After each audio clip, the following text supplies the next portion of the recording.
تو اس وقت جو آپ کو اللہ کی محبت پر یقین آتا ہے اور اس پر پیار آتا ہے نا، تو اس سے پہلے شاید اس طرح کا احساس ہو بھی نہ پائے۔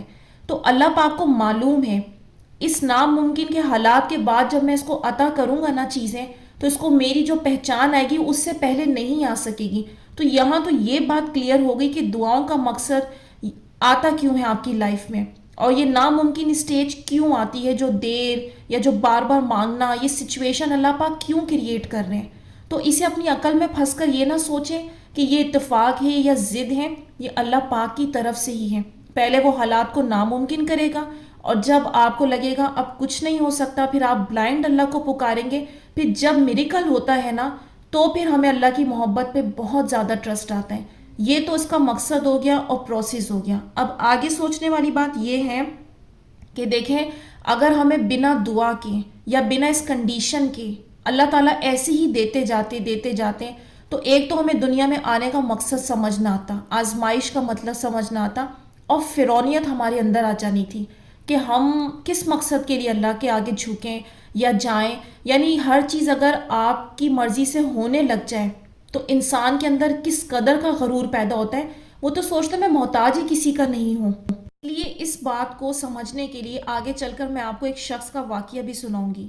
فی الحال یہ سمجھ لیں کہ حق میں کون سی دعا کرنا ٹھیک ہے اور کون سی نہیں۔ تو پہلی بات، انسان کی عقل محدود ہے، کون بتا سکتا ہے مستقبل میں یہ اچھا ہوگا، یہ اچھا نہیں۔ اور ہاں، یہ بھی حقیقت ہے کہ بعض اوقات انسان دعا میں غلط چیزوں کی دعا بھی کر رہا ہوتا ہے، بالکل اس چھوٹے بچے کی طرح جو جلتی آگ کو چمکتی چیز سمجھتا ہے۔ لیکن اللہ جس طرح بچے کے سر پر اس کی ماں کا سایہ رکھ کر بچاتا ہے، ٹھیک ایسے ہی جب ہم اللہ کے آگے ہاتھ پھیلاتے ہیں تو وہ بھی سایہ بن جاتا ہے ہمارا، کہ میرا یہ بندہ مجھ سے مانگ رہا ہے، اور اس کی عقل بھی میں نے محدود رکھی ہے، اور اس کی آزمائش بھی میں خطرناک چیز کے ہاتھوں لے رہا ہوں جو فی الحال اس کے لیے اس کے حق میں بالکل اچھی نہیں ہے۔ تو اب اللہ کیا کریں گے؟ یا تو وہ آپ کو اچھا کر کے دے دیں گے، یا پھر اس کا نعم البدل عطا کریں گے۔ تو لیکن آپ کے ہاتھوں کو خالی کبھی نہیں لوٹائیں گے۔ مطلب یہ بات، یہ ڈاؤٹ بالکل کلیئر ہو گیا کہ دعا کے ہاتھ اگر اٹھ گئے تو سوال ہی پیدا نہیں ہوتا، وہ خالی واپس آئیں گے۔ دیکھیں، یہ سمجھنا بہت ضروری ہے، ہر شخص کی آزمائش الگ الگ ہوگی۔ بعض کو اللہ برے لوگوں سے آزمائے گا، بعض کو اچھوں سے۔ جیسے میں آپ لوگوں کو بتاؤں، میری دو دوستیں تھیں اور دونوں اپنی محبت کے لیے دعا مانگتی تھی۔ ایک کو وہی مل گیا جو وہ مانگ رہی تھی، کیونکہ وہ بہت اچھا انسان تھا، اس کے حق میں اچھا تھا۔ اور جو دوسری تھی، وہ جس کو مانگتی تھی اسے بالکل قدر نہ تھی، میری دوست کی، بہت روتی تڑپتی تھی، وہ پتھر نرم ہوتا ہی نہیں تھا۔ اب وہ سوچتی تھی دعا قبول کیوں نہیں ہوتی، جبکہ اللہ اس کا امتحان لے رہا تھا، کیونکہ جتنا جتنا وہ صبر کر رہی تھی، اس کو جتنا درد مل رہا تھا، اللہ اس کے درجے بلند کر رہا تھا۔ پھر اللہ نے اس دعا کے ذریعے جو وہ بار بار مانگتی تھی، ایسا بہترین انسان اس دعا کے ذریعے اس کو دیا کہ میں نے اپنی لائف میں اتنا اچھا نیک انسان نہیں دیکھا، اتنا ہمبل انسان نہیں دیکھا۔ اب بہت سارے لوگ سوچیں گے کہ آپ ہی اللہ تو ہر شے پر قادر ہیں، وہ برے والے انسان کو بھی تو اچھا کر کے دے سکتے تھے۔ دیکھیں، جس اللہ نے بنایا ہے اس انسان کو، تو اللہ پاک کو زیادہ معلوم ہے کہ میں نے کس کو بدل کر دینا ہے اور کس کو نہیں دینا، اور اس کے بدلے نعم البدل عطا کر دینا ہے۔ دعا کا مقصد اپنی خوشی پانا تھا، اپنی خواہش کو پانا تھا، ایک اچھی چیز اللہ سے لینی تھی۔ تو اس لیے اللہ تعالیٰ ہمیں بعض اوقات بدترین سے گزار کر بہترین دیتے ہیں۔ وہ خواہش جسٹ فار ٹیسٹ آئی ہوتی ہیں، اس لیے یہ ٹینشن لینا چھوڑ دیں کہ آپ لوگوں کے ساتھ کیا ہوگا، برا مانگ کر پھنس تو نہیں جائیں گے۔ تو اس کے لیے میں آپ لوگوں کو یہ بات ضرور کہوں گی کہ اس وجہ سے ہمیشہ اپنی دعاؤں میں یہ بات ضرور شامل کریں کہ اللہ، ہم محدود عقل کے ہیں، جو مانگ رہے ہیں نہیں معلوم خیر بھی پوشیدہ ہے اس میں کہ نہیں، لیکن آپ ہر شے پر قادر ہیں، تو میری دعاؤں کو میرے حق میں خیر فرما دیں۔ دیکھیں، جب اس بلیف سے دعا کریں گے تو آپ کی حفاظت ضرور فرمائے گا اللہ پاک، وہ آپ کے ساتھ خیر کا معاملہ فرمائے گا۔ جو اچھا نہیں ہوگا تو یہ اسے یا تو دور کر دے گا یا پھر اس کا کوئی نعم البدل دے گا۔ لیکن یہ بات اپنے دماغ میں بٹھا لیں کہ جو آپ تڑپ تڑپ کر مانگتے ہیں اور اللہ کو منا رہے ہیں، وہ کچھ بھی ضائع نہیں جائے گا. بعض اوقات مجھے میسیجز کرتے ہیں لوگ، بہت پریشان ہوتے ہیں، آپ ہی اتنا سال ہم نے محنت کی، اتنے سال ہم نے کوشش کی، ہاتھ تو کچھ نہیں آیا، میں تو خالی ہوں، جو چاہا وہ بھی نہیں ملا. دیکھیں آپ کو ٹائمنگز کا نہیں پتہ اللہ تعالیٰ کی، اس وقت اچانک آپ کو دے گا جب آپ نے ذہن و گمان میں بھی نہیں کیا ہوگا، اور وہ ٹائمنگ اللہ کے لحاظ سے بہت پرفیکٹ ہوں گی. اللہ نے بھی دیکھا ہے کہ اس بندے نے صبر کیا، محنت کی، ہاؤ از اٹ پاسبل کہ وہ آپ کو وہ چیز نہ دیں. میں آپ لوگوں سے وہ باتیں شیئر کرتی ہوں جو میں نے اپنی لائف میں ایکسپیرینس کی اور جو لوگوں نے ایکسپیرینس اپنے شیئر کیے. تو یہ باتیں میں آپ لوگوں کو صرف ایسی خواب و خیال کی بات نہیں بتا رہی ہوں. آپ لوگ بلیو کریں گے، اگر ان ڈاؤٹ کو کلیئر کر لیں گے، اللہ سے جڑے رہیں گے تو آسانیاں ہوں گی. لیکن اگر اپنی کسی ضد میں پھنسے رہیں گے، ہٹ دھرمی کریں گے، تو پھر بہت بری طرح سے پھنس جائیں گے آپ لوگ. اللہ پر بلائنڈ ٹرسٹ کی وجہ سے وہ آپ کو بچا لے گا. اور میں کہنا چاہوں گی آپ لوگ بھی غم زدہ مایوس نہ ہوں. تب آپ کی مرضی کا فیصلہ نہ آئے تو اللہ پر ٹرسٹ کا مطلب کیا؟ آپ زندہ ہیں، دعا کی توفیق ہے، تو مطلب آپ کی کہانی باقی ہے، ابھی آگے اس نے دینا ہے ایسا جو آپ کی دعاؤں اور صبر کا نتیجہ ہوگا. کیونکہ جو رونے گلے شکوے کرنے لگتے ہیں، میں نے دیکھا ہے ان کی زندگی مزید سے مزید مشکل ہو جاتی ہے، وہ خیر کو اپنی طرف آنے نہیں دیتے. اور ویڈیو کے سٹارٹ میں نے آپ لوگوں سے کہا تھا کہ میں آپ لوگوں سے ایک انسان کی کہانی شیئر کروں گی، کہ وہ جو میں آپ لوگوں سے بات ڈسکس کر رہی تھی کہ دیکھیں دعاؤں کا ملنا، توفیق ملنا بہت بڑی خیر ہے ہمارے لیے. یعنی اللہ پاک راضی ہیں، خوش ہیں، پیار کرتے ہیں جب بھی وہ آپ لوگوں کو کسی نہ کسی چیز کے بہانے اپنے در پر بلا رہے ہیں.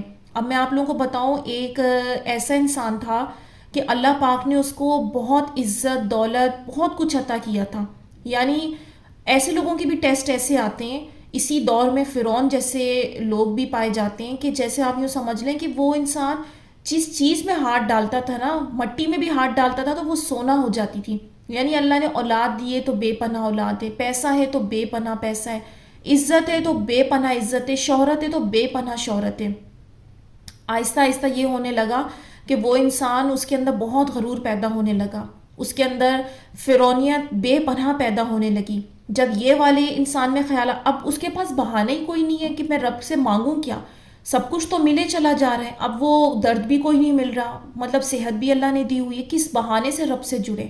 اور جب سب کچھ ملنے لگتا ہے تو شیطان آپ پر یہ حملہ کرنے لگتا ہے کہ دیکھو تم جو چاہتے ہو، تم میں کتنی طاقت ہے، تم جو چاہتے ہو وہ حاصل کر لیتے ہو، جس چیز پہ نگاہ ڈالتے ہو وہ تمہاری ہو جاتی ہے. لوگ تو آگے پیچھے گھومتے ہیں، غلامی کرتے ہیں. اتنی اس میں فرعونیت بڑھنے لگی تو پھر وہ ظلم کرنے لگا، اپنے سے چھوٹے لوگوں کو حقیر، یا اگر کسی کی ناکامی ہے اپنے ارد گرد والوں کا تو ہنس کر مذاق اڑانا کہ اس کا تو یہ فیلئر ہے، اگر اس کو یہ عقل ہی نہیں ہے، اگر یہ اس طرح سے پلان کرتا تو یہ چیزیں اس کو یوں مل جاتی، اس کو تو نہ یہ کرنا آتا ہے، نہ کمانا آتا ہے، نہ ان لوگوں کو بسنا آتا ہے، فلاں کو اپنی فیملی کا سسٹم چلانا نہیں آتا. ہر شخص میں، ہر فیملی میں اس انسان کو کیڑے نظر آنے لگے. تو اب یہ کیا ہوا؟ اب اللہ تعالیٰ ایک ٹائم تک تو بہت چھوٹ دیتے ہیں، کتنے سارے لوگوں کی آہیں لیں، کتنے لوگوں کو دکھ دیا، کتنے لوگوں کا حق مارا، کیونکہ اس میں غرور آ گیا تھا. اگر تو وہ شکر پر چلا جاتا تو اللہ سے جڑ جاتا. لیکن اب جب یہ احساس پیدا ہو رہا ہے سب کچھ میری وجہ سے ہی ہو رہا ہے، دعا کا بھی کوئی بہانہ نہیں ہے رب کے پاس جانے کا، تو جب اتنی آہیں لی نا، پھر اللہ تعالیٰ نے سب کچھ لے لیا. پھر اللہ تعالیٰ نے اتنی مصیبتیں بھیجی، اتنی مصیبتیں بھیجی کہ وہ انسان زمین سے لگ گیا. اور پھر ایسا وقت آیا کہ وہ کچھ بھی کوشش کرتا نا، کچھ بھی کوشش، اس میں کامیابی حاصل ہوتی ہی نہیں تھی. کہ اللہ تعالیٰ نے پھر ہر طرح سے مصیبت بھیجی، چاہے وہ اولادوں کی شکل میں بھیجی، چاہے مال تھا وہ لے لیا، عزت تھی وہ لے لی، زمانے میں ذلیل و رسوائی، ہر جگہ یہ سب چیزیں ہوئیں. تو یہ میں آپ کو آنکھوں دیکھی بات بتا رہی ہوں کہ اگر ہم اپنے ارد گرد غور کریں ہمیں بہت سارے لوگ ایسے ملیں گے، پہلے بہت بلندی پر ہوتے ہیں، پھر ایک دم وہ زمین پر آ جاتے ہیں. تو ان باتوں سے خوف کھانا چاہیے کہ اب وہ جب عذاب آتا ہے نا، پھر رب کی ناراضگی کو دور کرنا بڑا مشکل ہو جاتا ہے، اور بعض اوقات تو توبہ کی توفیق بھی نہیں ملتی. تو آپ لوگ کیوں اس بات میں اتنا ڈاؤٹ میں آ جاتے ہیں کہ یہ ہمیں دعا بار بار مل رہی ہے؟ تو آپ لوگ بہتر ہے چپ چاپ اسے مانگ لیں. مل رہی ہے تو بہت خوشی کی بات ہے، یعنی رب نے کچھ دینا ہے. اب وہ کیا دینا ہے، کیسے دینا ہے، ہاں بعض لوگوں کو وہ جو مانگ رہے ہوتے ہیں ایگزیکٹلی وہی مل جاتا ہے، اور بعض کو وہ نہیں ملتا لیکن اس کا نیمو بدل بہت اچھا ملتا ہے. اب نیمو بدل پر بھی آپ لوگ خفا ہو جاتے ہیں کہ نہیں آپ ہی ہم تو اس چیز کے بغیر نہیں رہ سکتے. اس بات کے لیے میں تو گارنٹی دے سکتی ہوں. ایٹ لیسٹ میں اگر اپنا ایکسپیرینس آپ لوگوں کو بتاؤں کہ اگر مجھے کسی چیز کی خواہش ہوتی تھی کہ یہ چیز مجھے مل جاتی ہے میرے لیے بیٹر ہے تو اللہ تعالیٰ نے نہیں دی تو مجھے نا میں ویٹ کرتی تھی. میں یہ نہیں کہہ رہی ہوں کہ میں کوئی بہت الگ سے مطلب میرے اندر کوئی پاورز ہیں, نہیں, میں مطلب جسٹ ٹیسٹ کہ میں تو ابھی ٹھیک ہے اللہ تعالیٰ میں صبر کرتی ہوں. ہاں میرا دل تھا اس خواہش کے لیے لیکن چلے ٹھیک ہے آپ نے نہیں دیا تو ویٹ کر لیتے ہیں. اس کا ریٹرن اللہ تعالیٰ نے مجھے بہت اچھا دیا اور مجھے سیٹسفائی کیا. یعنی میں اگر یہ بات کہوں کہ اگر وہ چیز ملتی تو مجھے اتنی خوشی نہ ہونی تھی جو مجھے بعد میں اللہ نے نعم البدل میں دی. نعم البدل میں ہم سوچنے لگتے ہیں نہیں ہمیں تو ہیپینس نہیں آئے گی کیونکہ ہم فیوچر کو نہیں دیکھ رہے ہوتے نا, ہمیں پتہ نہیں ہوتا ہمیں اس کے ساتھ کتنی ہیپینس ملے گی. اللہ تعالیٰ کو آپ کی خوشی کا پورا پورا خیال ہے. آپ کا میرا کام صرف یہ ہے کہ ہم یقین سے جڑیں اور محنت کرتے رہیں. یعنی جب تک آپ کا رزلٹ آپ کو نہیں مل رہا, یعنی آپ اتنی کنٹینیوسلی دعا کر رہے ہیں اور کچھ بھی نہیں ہو رہا تو اس کا مطلب تو اشارہ یہ ہے ابھی آپ کو محنت کرنا ہوگی, ابھی ٹائم نہیں آیا. جس دن رزلٹ کا ٹائم ہوگا اللہ پاک ایسے راستوں سے آپ لوگوں کے لیے آسانیاں فرمائیں گے کہ وہ چیز, وہ وقت, وہ معاملات خود بخود سالو ہو جائیں گے اور آپ تک آسانی سے پہنچ جائیں گے. تو ساری بات یہ ہے کہ ہم اللہ تعالیٰ کے بارے میں سوچتے کیا ہیں, اس پر بلیف کتنا رکھتے ہیں. یہ کہنے میں اور عمل کرنے میں بہت فرق ہے. تو میں امید کرتی ہوں آج کی ویڈیو میں بہت سارے لوگوں کے جو ڈاؤٹس تھے وہ کلیئر ہو گئے ہوں گے. تو اب بنا ڈاؤٹ کے آپ لوگ دعا کریں, یقین سے کریں, انشاءاللہ اللہ پاک آپ سب کے لیے آسانیاں فرمائیں گے. یہاں میں ویڈیو کا اینڈ کرتی ہوں. امید کرتی ہوں آج کی ویڈیو نے کچھ ہیلپ کی ہوگی. تو مجھے دیجیے اجازت, اپنی دعاؤں میں یاد رکھیے گا. آپ سب لوگ بھی میری دعا میں شامل ہیں. کمنٹس میں اپنی رائے کا اظہار ضرور کیجیے گا.